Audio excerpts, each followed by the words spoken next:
Hello everyone, my name is Jonathan Chen, and I'm the co-founder and former CTO of FiscalNote. FiscalNote is a Washington, D.C. based tech company that has gone on to raise over $300 million in funding from the likes of Jerry Yang and Mark Cuban and various other investors. We currently employ just under 500 employees, and what we do is we use cutting-edge AI and machine learning to change the way that people use open data. We specialize right now in the government tech industry. I've also co-founded another tech startup called Pathover, in which we use AI and machine learning to deal with logistics and e-commerce.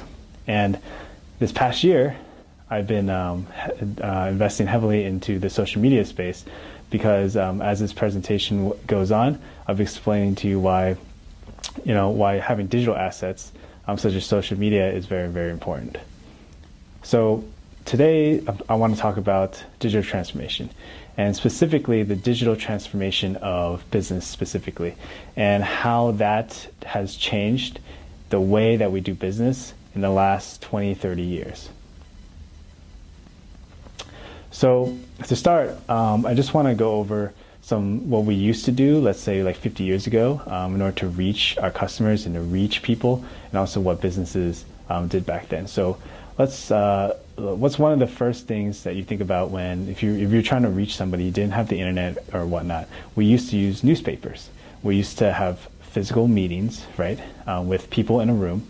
And the way that information is usually spreads is through one-to-one, word of mouth, whatnot, and we use direct mail. And in businesses, right, they use the ads in the newspapers. They have sales seminars. They rely on one-to-one to get their one-to-one word of mouth to get their information out there. And they use direct mail, they use cold calls, and all this was great, like 40, 50 years ago. But why is this not so great now? Well, let's see. The spread of information takes way too long. It takes way too long because of all these meetings, right? It could take days, it could take weeks, hours, and having physical space, is just limits the amount of people that could walk into your shop, right? The space is only so big, right? If you owned a physical shop like a restaurant. Like I said before, the information spreads not in real time. It may take forever to get to the end person, right? And it's just more costly sometimes to own physical assets, to own, to pay rent, to have a mortgage and whatnot, just to host your business, and pay for flyers and pay for envelopes to send mail, all this stuff. These physical mediums they're just more costly in general. So then what happened was just a couple decades ago, we had the whole internet revolution. The internet came alive, and that was a complete game changer. And people often didn't really understand why.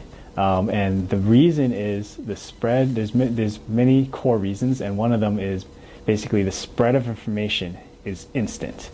Getting to your customers, getting to the people that potentially will buy your products or use your services is instant. And in addition to that, the reach is ginormous. The amount of people that you can actually target and actually get your information out is just basically the entire world.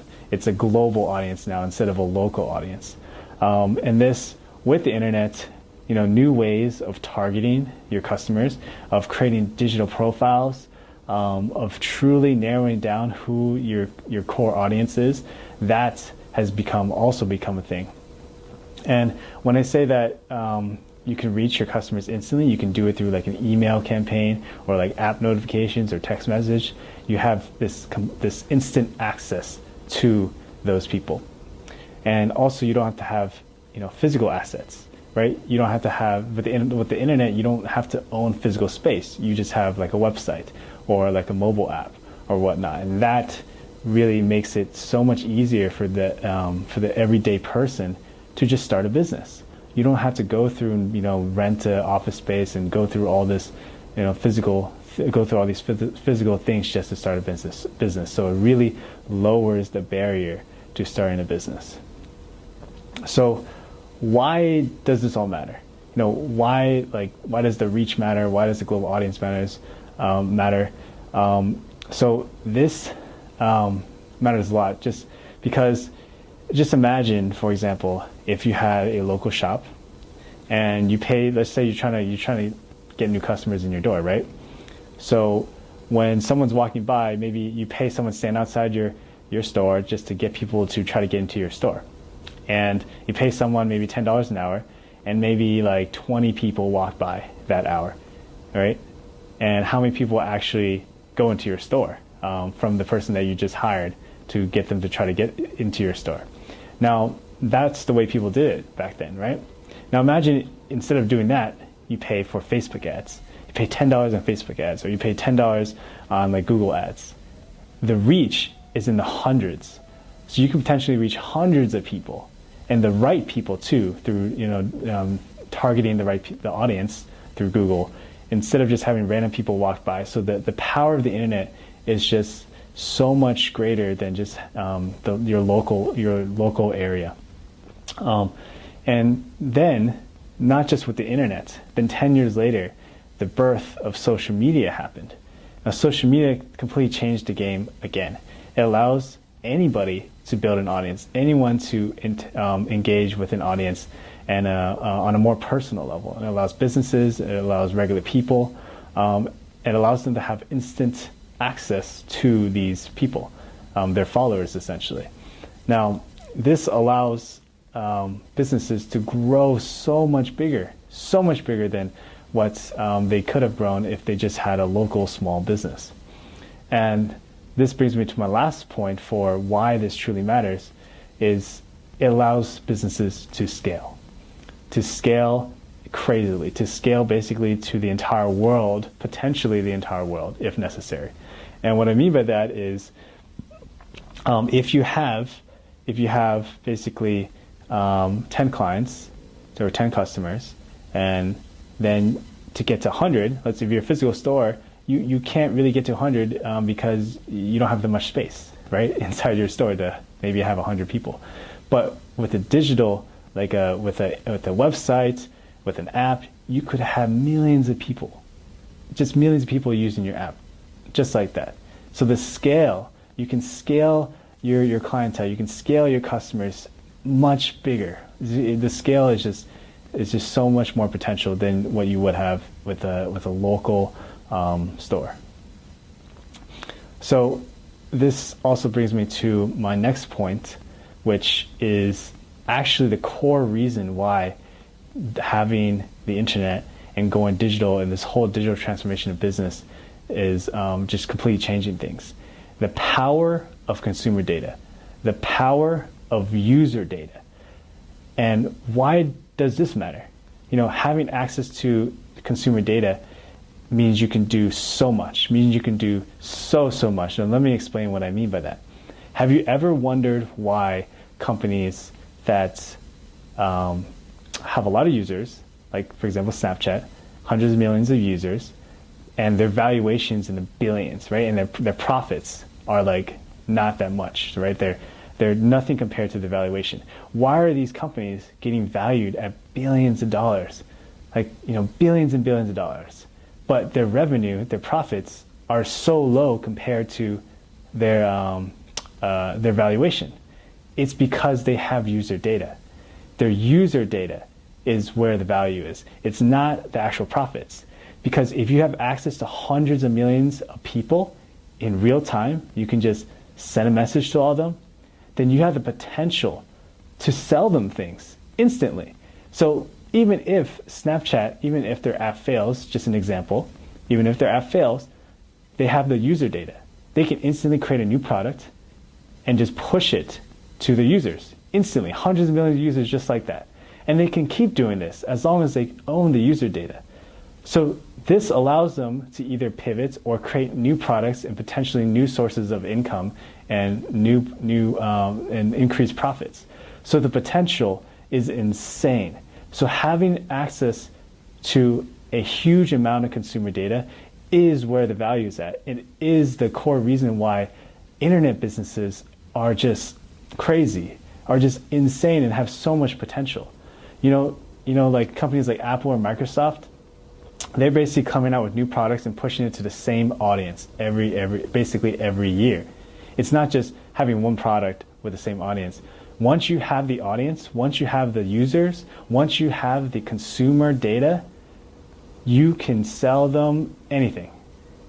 Over a long period of time, you can just keep pushing them new products and pushing them new products and creating new sources of revenue. That is why consumer data is so much more powerful, and that is why when you start like an app or social media, having instant access to your audience is the key.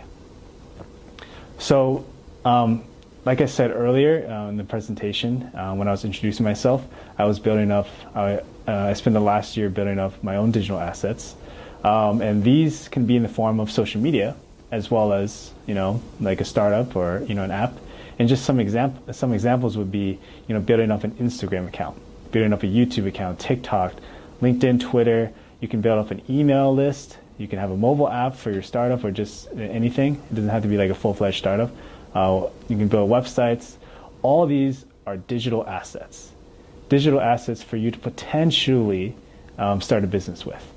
It's not just, social media. Some people have this wrong idea that, social media is, it's not a business thing. It's just for fun, right? Yes, it can be for fun, but it can also help you if you want to start a business. It can also be a business, a really, really great business, because you have access to your followers, because you can instantly push information out to them, push a new product out to your followers. So I'll give you an example. My own example is I started an Instagram account. It's called @HackUniversity. So Hack University, if you guys want to check it out, it's on Instagram. I started last October, in 2019, last October. This was my first digital asset that I really invested time and money in.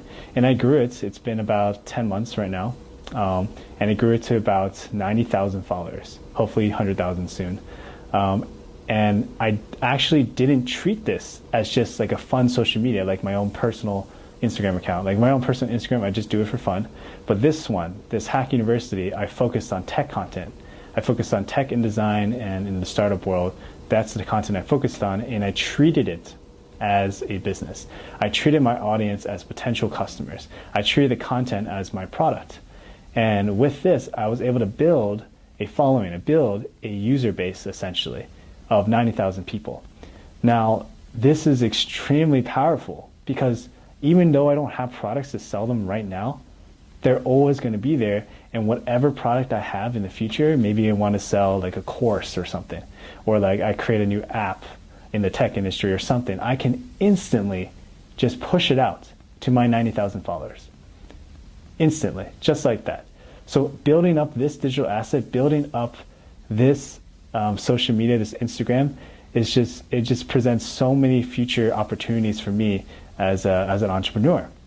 And I highly recommend getting into this if you don't, maybe right now you don't have an idea, you don't have a app idea, you don't have a startup idea, and you still want to get involved with this whole all digital assets, the whole digital transformation of business.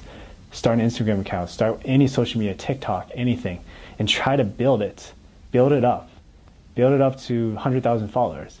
Invest in it, actually spend money, do promotions, do shout outs, have good content. And then when you finally have that idea, maybe a startup idea you've been wanting to do, you have this user base, you have this audience in which you can push out your product instantly. And that's what's the most powerful thing about this. Another example of a digital asset that I actually have, and I didn't realize I had this, is my other startup, which is we created a product called Mixable, my other startup, Pathover. And we over 4 years, we built a food ordering app with over 80,000 users. And again, like I mentioned before, and I'm going to repeat this again and again, the user information is extremely powerful. It's extremely powerful because we can upsell them new products. We can push them any new products. If we need to pivot, our users are still there. If we need to change products, our users are still there. We can just present them with a new product. And this is the cool part. We can just send one email or text message campaign and instantly reach over 80,000 people in real time. Now that is so much better than having a physical store, which if you were to try to do this, it would just take a long time and be extremely time consuming, and just be really difficult to do. Before I actually get to the conclusion, I want to, if I know a lot of people maybe are just trying to start a business or whatnot, and they're trying to, but they don't know what to do. And like I said, I highly recommend getting into social media. And the thing is, starting an Instagram account, for example, or starting a YouTube account, a TikTok account, it's the same thing as starting a business. It honestly is the same thing, because when you think about it, whatever your content is, that's like your product. If your content's good, people will follow you. If your product's good, your customers will come, right? And then you have to do marketing, you have to do promotions, right? You have to get your product or get your content out to people. To do this, you can reach out to blogs, newspapers, other channels, other pages, and pay for shout outs or whatnot, and try to grow your audience organically that way. So treat it as a business, invest some money into it, and then you're good to go. And then you'll start building up your digital asset that way. So, in conclusion, the digital transformation of business is happening, and it's somewhat evolving over the decades. In the beginning of the 2000s, it was just internet stuff, websites, and then it started in the last decade, 2010s. It was apps, building these mobile apps, and now I would say 2020, it's about building digital assets in the social media space. YouTube, Instagram, TikTok, Twitter, whatever social media you use, if you're able to build an audience, you have the potential to build a business. You have the potential to sell new products, to create new products, whatever you want to do with that audience, you have that potential, and you should invest in it.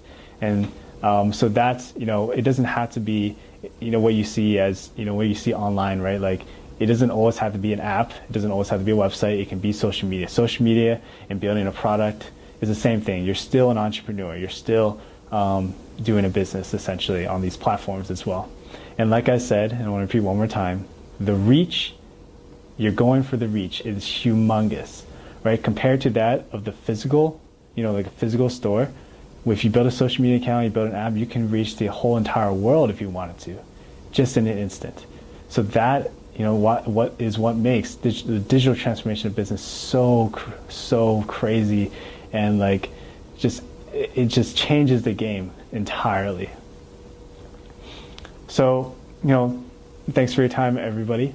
I do want to say that if you guys have any questions for me, I would love to help people. I love to help people build businesses and whatnot. I left my my Instagram on here if you guys want to catch up with me.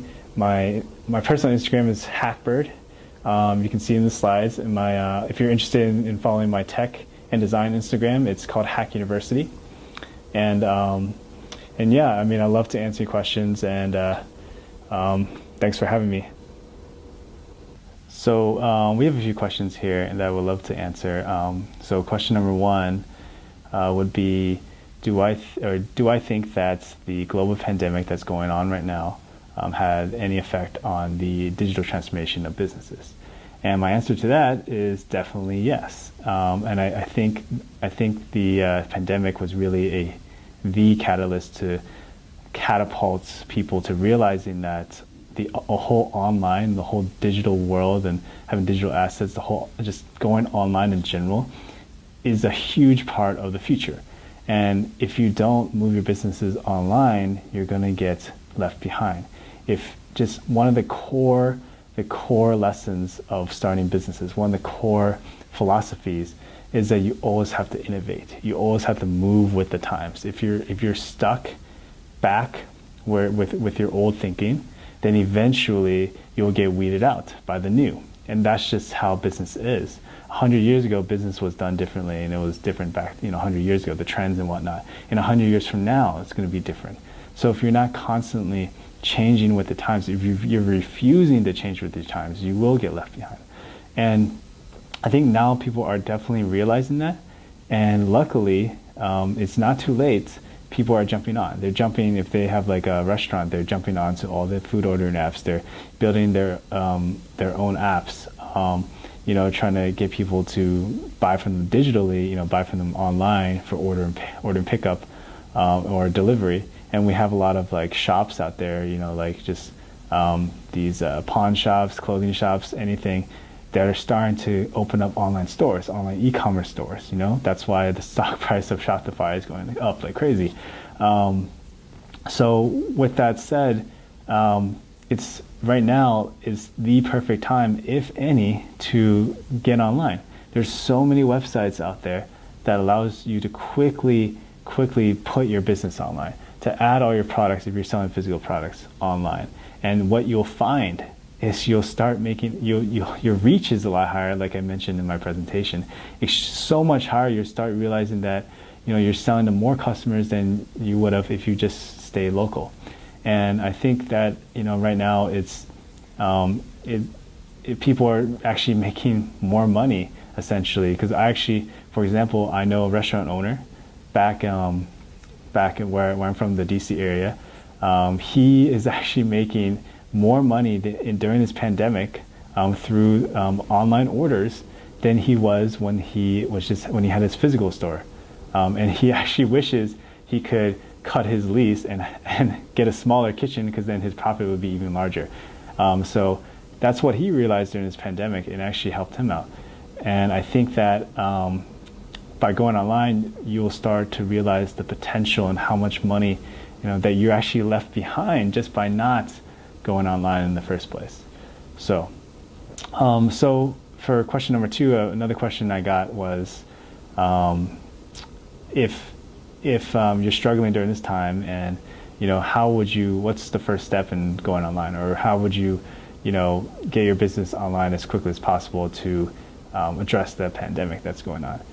Well, for people who are new to this, I know it can be really, really scary, because this is a completely new way of doing business, and I totally understand why you were scared to go online if you've always been used to the traditional model of brick and mortar. And the first thing is you want to look into getting a website. So there are a lot of websites out there, you can use Shopify for e-commerce, you can use Squarespace, there's Wix, you can just Google just any of these services. I do recommend, if you're in e-commerce, use Shopify, and then just upload your products on there. And once you get your products on there, then you got to start to learn digital marketing instead of just physical marketing. I'm sure most people have done digital marketing even with the physical store. It's somewhat the same thing. And start investing your time learning how to do all the digital marketing stuff, and get people onto your website and then buying there. And it might be a different story. There's restaurants, there's traditional e-commerce, or just you're selling products online, clothes, could be anything, right? So there are different strategies for these type of businesses, but like online, if you're doing a restaurant, get on all the apps, and get your own website. And what I like to tell restaurants, actually, because I work in the restaurant industry for one of my software, is even if, like, say, Uber Eats or DoorDash takes 30%, you let them do the marketing, and then you convert the customers to your website, and you don't have to actually do marketing on there. You let Uber Eats, DoorDash do the marketing, get the first-time customer in, and try to convert them to your own website, in which you can sign up through various services, online ordering services on the internet. And for e-commerce, you would have to actually focus a lot on digital marketing. You can pay for Google ads, Facebook ads, and target those customers as if you're doing like mail and whatnot. So it's just everything is online. So the last piece of advice is start building a social presence and invest money into building this social presence, because it's the same thing as investing in your business. Because once you invest money in building a digital asset, as I mentioned before, for example, you're starting an e-commerce store, and you start building up an audience on Instagram or TikTok. Once you build up an audience, right, maybe you spend money on campaigns, ads, you spend money on shout outs. So shout outs is basically you look at bigger accounts in that specific social media, it could be TikTok or Instagram, you message them and you pay them for a shout out, for them to tag you in a post or say, hey, check out this person, this other account, and then you'll get followers that way. And by doing this, you're building up an audience that you're actually keeping, right? So instead of paying for ads over and over again, you pay for it one time, build up the audience essentially on your own social media. So then you can push them, push them new promotions, push them new products every time you have them, and you own them, right? So if you have a social media with 10,000 followers, you have an Instagram 10,000 followers, right? Once you build that, those 10,000 followers are yours, and you can push them, keep pushing them. If you have a new product that came out, you can push that, and you can push it to them in terms of say, hey, announce it on your Instagram or announce it on your TikTok or whatever channel you're building up, and you use this medium to really propel your business and your marketing forward. So building up a digital asset like this for your business is really, really powerful. And some people want to do it for free, essentially. So like what I say to that is you need to invest in it. And if you just think about it, can you build a business? If you were to open up a store, can you build a business with no money? Can you get customers with no money? No, you need some money, right? You need an investment, right, in your business. The concept is the same thing for your social media, for your Instagram. If you can't get to 10,000 followers just, with no money, there's luck. You can get lucky and get 10,000 followers, but I don't like to rely on luck. I rely on, strategy and business. So if you were to basically how would you build up your own physical store is the same thing as building up your own digital asset. Now, once you have that, like I said, that's when, you start to see your presence online just start, becoming, you start seeing your business moving online. So having an online store and then building up your digital asset, which is basically your social media accounts, and investing in them and treat them as a business as well.